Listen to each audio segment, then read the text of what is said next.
Hey everyone, it's Cathy Zielske. Welcome back to my channel and the craft/dining room. We're gonna do some simple painting today. I've got a brand new stamp set from Colorado Craft Company and illustrator Anita Jerem. So that means busting out my distress inks and doing some very simple watercoloring using those inks. If watercolor intimidates you and you have distress inks or other dye inks, bust them out. They're easier to use than you think, and if you create limits, well, then your card project can be unlimited with its cuteness? I don't know. Simplifying can be a beautiful thing. That card project is coming up next. So here's a look at the stamp set I am going to be using today. Isn't this sweet? A wonderful Father's Day set from Anita Jerem and Colorado Craft Company. This set is called For Dad. And I mean, the little mouse jumping on the dad's belly is adorable.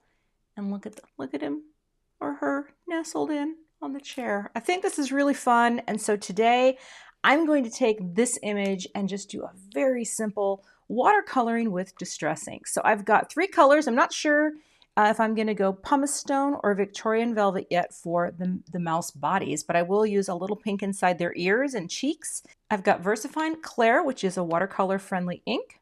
Just one little number 2 brush, a Zen, Royal, and Langnickel, and a piece of Tim Holtz Distress watercolor cardstock. There is a smooth side and there is a nubby side.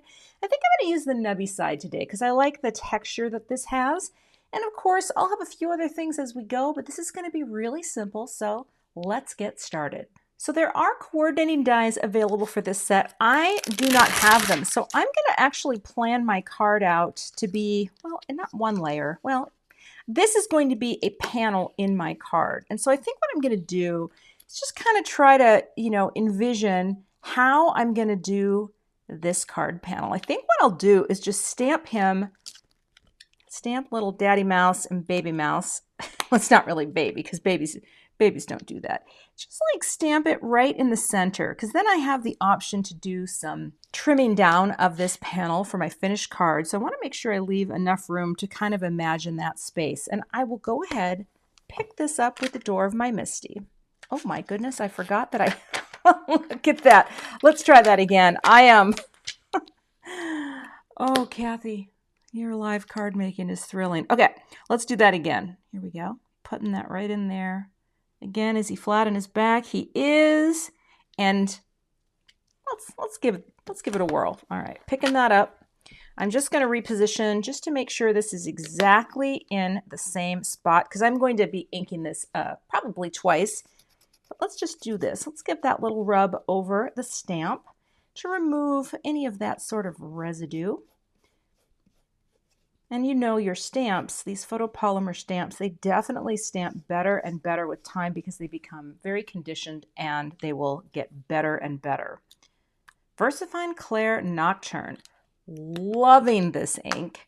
And again, this is a watercolor friendly ink, which means you can paint with it and it is not going to smear when the water hits it. I have also used VersaFine, but I started using it and I love it. I'm going to use my little Debby tool.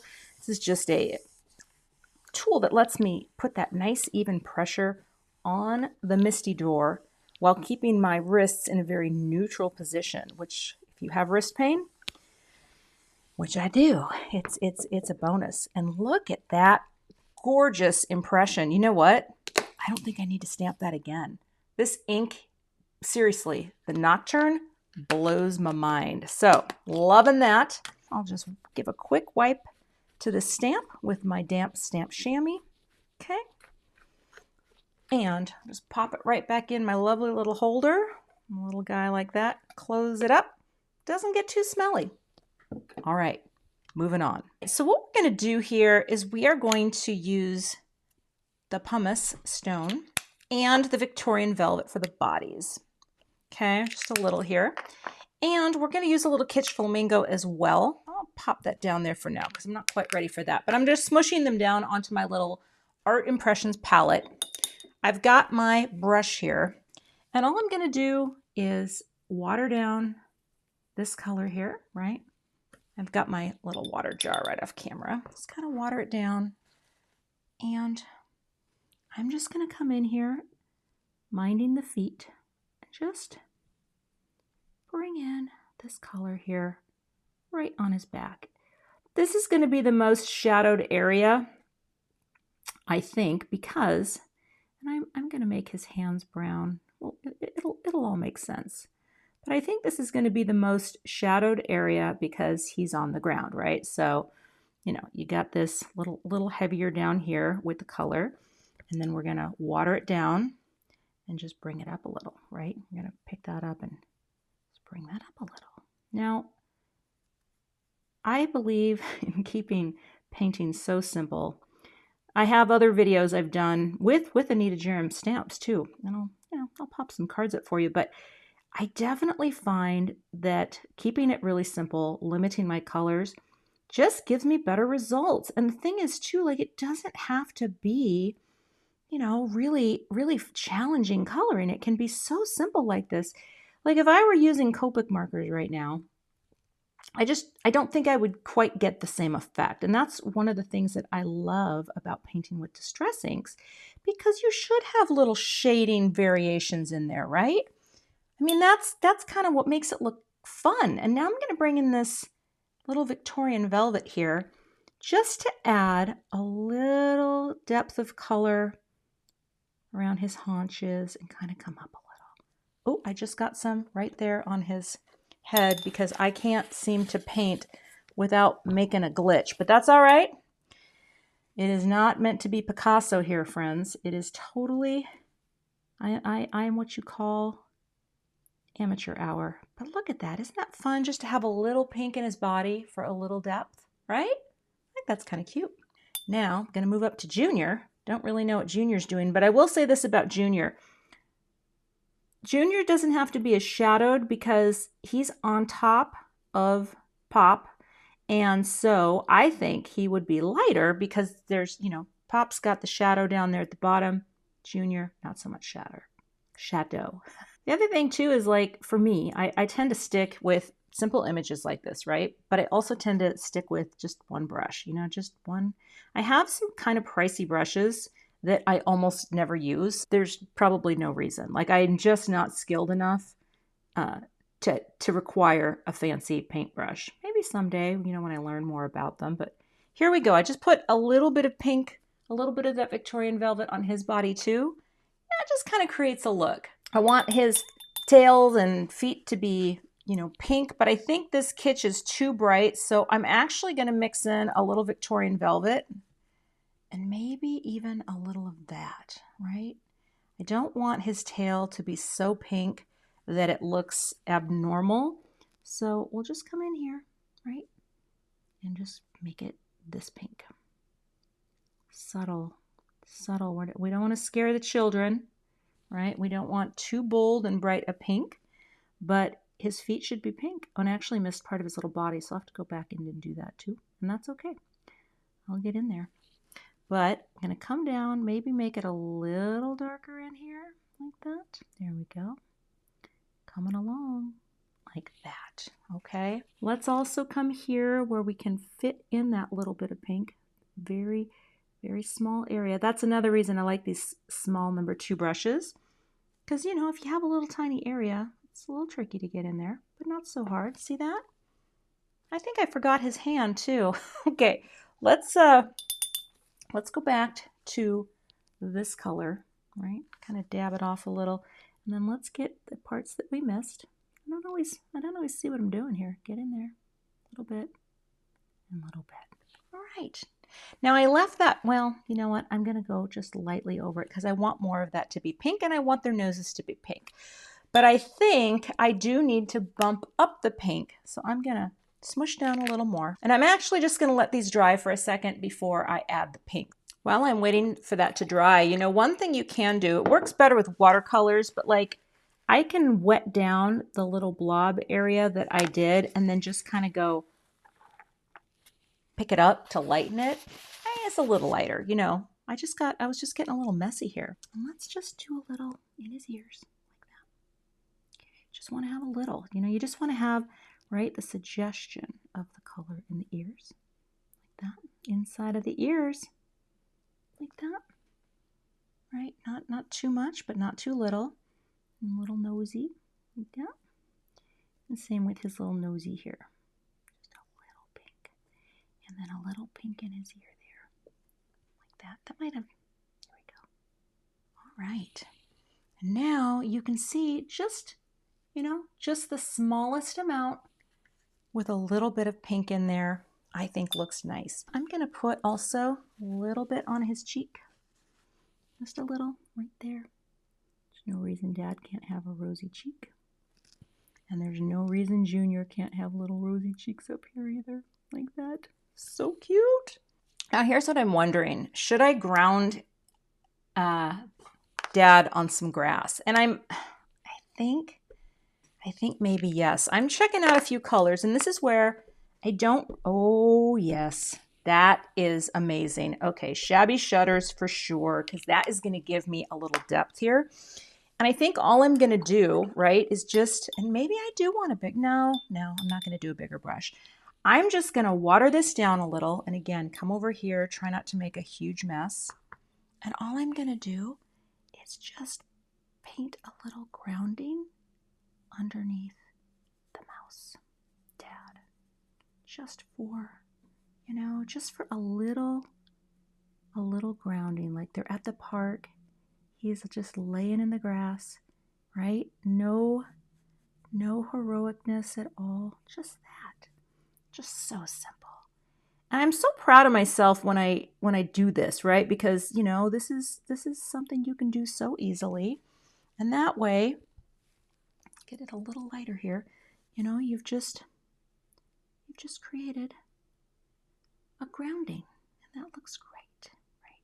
Just like that, just like that. I love it. Oh, so sweet. And actually, I think I might just darken it up a tiny bit. Oh no, that was bundled sage. See, this is where, there we go. All right, I just want to darken this up a tiny bit, just along the lines of where he's laying, for a bit more shadow right in there. Okay, like that. All right. Oh, so sweet, so simple, but it definitely adds something to the picture, right? Because now it's less floaty, and I really like that. I'm just going to do basic Happy Father's Day because what's kind of cute is I can put this greeting right here. And then it has this connection to the image. You know what I mean? It's reading right into Junior's little body there. And it's okay that that space is open. And it will be very minimal. But I actually think that's really cute. And I'm just going to stamp this in, again, the VersaFine Clair because, let's see here, is that pretty straight? Yeah, that's straight enough. Because the VersaFine Clair is gonna stamp nice and inky here. And actually, I'm gonna grab one more magnet to hold that in place. Take my VersaFine, oh, actually, I should rub my finger over the greeting like that. And we'll just bring that down and stamp the greeting.